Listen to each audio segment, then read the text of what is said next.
Hi guys, 8 யூஸ்ஃபுல்லான kitchen hacks பார்க்கலாமா? First one, agarbatti hack.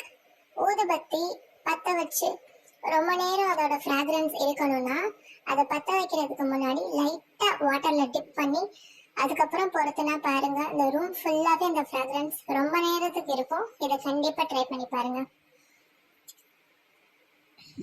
Second hack என்னன்னா, ஃப்ரீசர்ல ஏதாவது நம்ம ஸ்டோர் பண்ணும்போது, நம்ம சில்வர் பாக்ஸ்லயோ இல்லை ஏர்டைட் கண்டெய்னர்லயோ இதுலயோ ஸ்டோர் பண்ணும்போது நெக்ஸ்ட் டே அதை இறக்குறதுக்கு ரொம்ப சிரமமா இருக்கும்.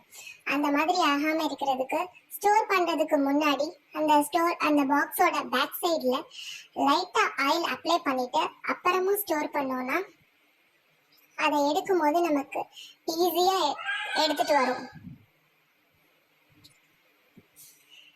நெக்ஸ்ட் ஹேக் என்னன்னா, தோசை நம்ம சுடும்போது சில சமயங்கள்ல தோசை சட்டியில ஒட்டிக்கிட்டு நமக்கு தோசை சரியாவே வரவே வராது.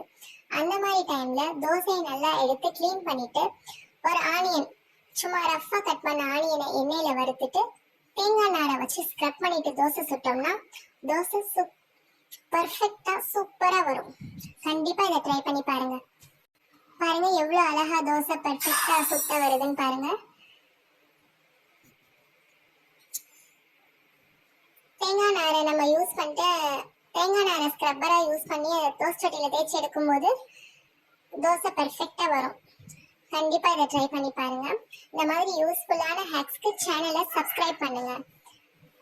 வெள்ளைப்பூடு தொலி ஈஸியா உரிக்கிறதுக்கு நிறைய ஹேக் சேனல்ல போட்டிருக்கோம். அதுல இது one of the super hack. நிறைய வெள்ளைப்பூடி இருக்கும்போது தொலி உரிக்க கஷ்டமா இருக்கும்.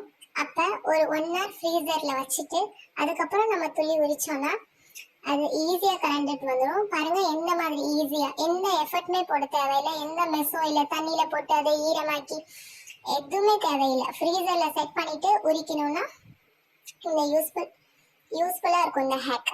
Next banana hack. பனானா வாங்கி நம்ம ஸ்டோர் பண்ணி வைக்கும் போது சீக்கிரமாவே அது கெட்டு போயிடும். அந்த மாதிரி கெட்டு போகாம இருக்கிறதுக்கு அலுமினியம் ஃபாயில் எடுத்து அந்த பனானாவோட காம்பு பகுதியில் நம்ம சுத்தி வச்சிட்டோம்னா இன்னும் ஒரு 2-3 days கொஞ்சம் ஃப்ரெஷ்ஷா அது மெயின்டைன் ஆகும்.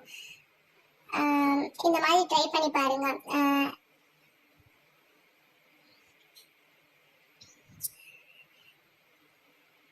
நெக்ஸ்ட் ஹேக் உருளைக்கிழங்கு ஸ்டோர் பண்ணி வைக்கும்போது ஒரு 2-3 daysலயே ஒரு மாதிரி பச்சல் படிந்த மாதிரி இல்லைன்னா மேலே ஏதாவது வளர்ந்துக்கிட்டு வர மாதிரி இருக்கும்.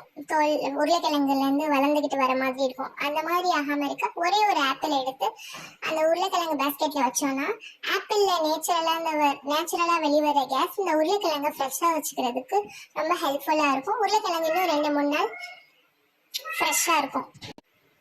நெக்ஸ்ட், கத்தியில ஏதாவது துரு அழுக்கு போகாம இருந்ததுன்னா ஒரு உருளைக்கிழங்கு வச்சு தேய்ச்சி அதை கிளீன் பண்றப்போ அதுல இருக்க அழுக்கு சரியா போயிடும். துருவும் இருந்துச்சுன்னா நல்லா அழுத்தி தேய்க்கும் போது